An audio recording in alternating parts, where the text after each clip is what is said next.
here outside the box office. It's the last and closing night for Macbeth. Earlier today, I got to speak with the actors and got a sneak peek as to what's going on.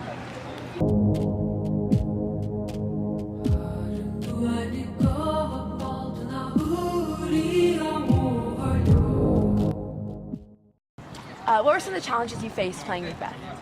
Well, Macbeth, it's an interesting piece in that it's obviously Shakespeare, and the big challenge for me was actually the text as well. Actually had Mr. McAvoy going through the text and reading it with us and explaining lines, explaining the intention behind the lines, and that was something that really helped me, really understand the character and where he's coming from, because I find that Shakespeare on the page it's difficult to get through, it's difficult to interpret what's actually happening. When it's on the stage, though, you can see it because you see the intention, you see the interaction between the characters, and I think that that's really one thing that's really important in my understanding of Macbeth. And it's also, it's such a dark role that it's Did you prepare for it in some way? Well, there's always the trigger that you have before you go on stage? Yeah, the trigger, it's just that inner kind of angst. There's always that kind of tumult in your system, I guess you can say, before going on stage, and it's an excitement to perform. And I think that kind of just spurs me into that mode of commander-in-chief. Really is what Macbeth is in the play. Well, you did a great job. Is there any scene in particular you had trouble with? Well, here's the thing. The murder scene is really kind of a difficult one, as well as the banquet scene with the party. That was a difficult one, getting the timing down on the dancing, as well as the Do you know who choreographed the dancing? The choreograph, actually, one of our assistant director, really, Jeff on the production, he actually choreographed that, and I think he got it somewhat from the I think it's the 1963 version of Romeo and Juliet. If you've seen that, there's a dance scene in that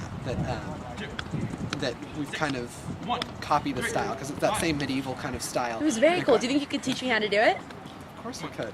Definitely. Okay. Let's go. So you have the hand like this, and you have your other hand up like this, and we're going to face each other, and the inner foot of your hand actually goes in and you go down like this.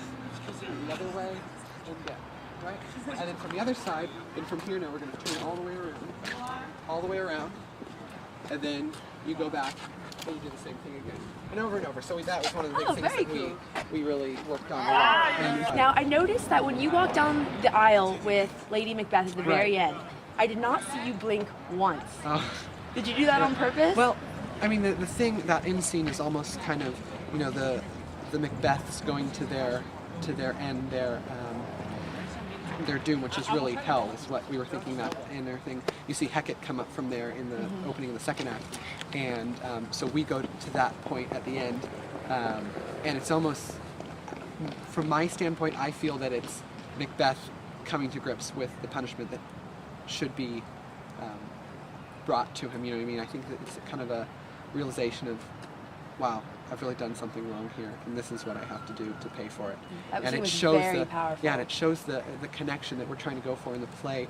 The theme of it really is the lack of spiritual grounding that the Macbeths have, and how that's such an important part of our very lives and our very centeredness. And so in that, the Macbeths do not have that spiritual grounding that really keeps them on track. Although these things are happening around them, they don't have that. And so in that last scene, it kind of comes up there, I'd say. Definitely. Now, to get down to it, did you make any mistakes? Mistakes, yeah. Mistakes are... Any noticeable ones that no one caught? Well, mistakes are ever present in the live theater, and that's kind of the fun of it, I think. There's that, you never really know. Obviously you've practiced, you want it to be as good as you've practiced, and there's always the slight time. I know a couple of nights ago we had someone with a nose that started to bleed during their witch scene, and so we had to have them come out, and things happen, but you have to learn the impromptu. Do you think it's important to know other people's roles? Right. You have to know that some of the witches actually had to come and take over the lines for her, and that's what we do in improv. That's really the big thing that we're trying to do, that connection to the characters so that you can interact and you can impromptu. If something happens, you're able to come and you're able to, pick up and be able to continue on with the scene. The show must go on, is the old saying.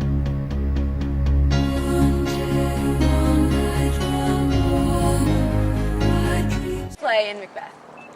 Actually, at first I played Banquo, and he's like the best friend towards Macbeth, Later on in the play, they get, destroyed. He gets killed by Macbeth, basically. Then after I die, I appear as Seaward. He's the leader of the English forces who helps out the Scottish. Is he a king?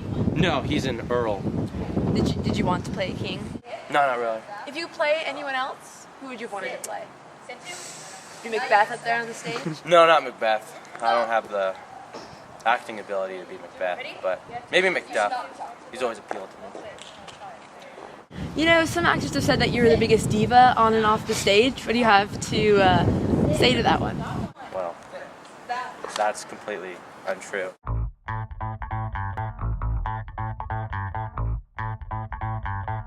Nick. What do you Nick. Nick. Nick. Nick. Nick. Nick. Hey. So I asked for help, I'm like, hey guys, can you help me out with my outfit? They're like, oh sure Nick, we'll help you. And then they put my cape on like this. I'm like, no, that's not the correct way you put on the cape. And they're like, can you please do it over? And apparently that's diva. And then they do my makeup wrong. They smear dirt all over my face. I tell them to redo it. That's not diva. That's just making sure they get it right. Now, have you had any accidents on the stage? Not in that way. I mean, have you messed up on the stage? No. Sure. Because I never mess up. But Patty may beg to differ, but no. Now, backstage, what's it like for you? Are you running around? Are you lounging?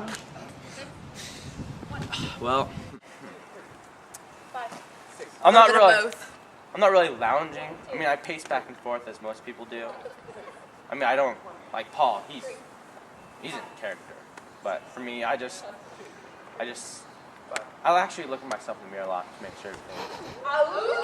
Not in that way. I mean, I am pretty, but no, I just make sure everything's in order. That's what I do.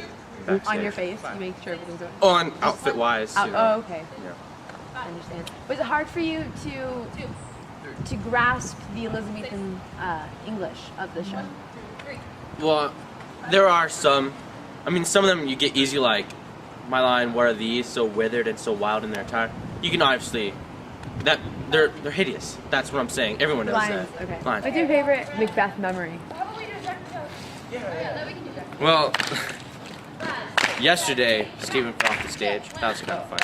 Even though I wasn't there, I heard it. Otherwise, I guess I don't want to be mean. Morgan got hit in the face. That was. Is that on purpose? No, not on purpose. I want to be on purpose. Well, it's not on purpose. I didn't do it, How do you like wearing makeup on stage?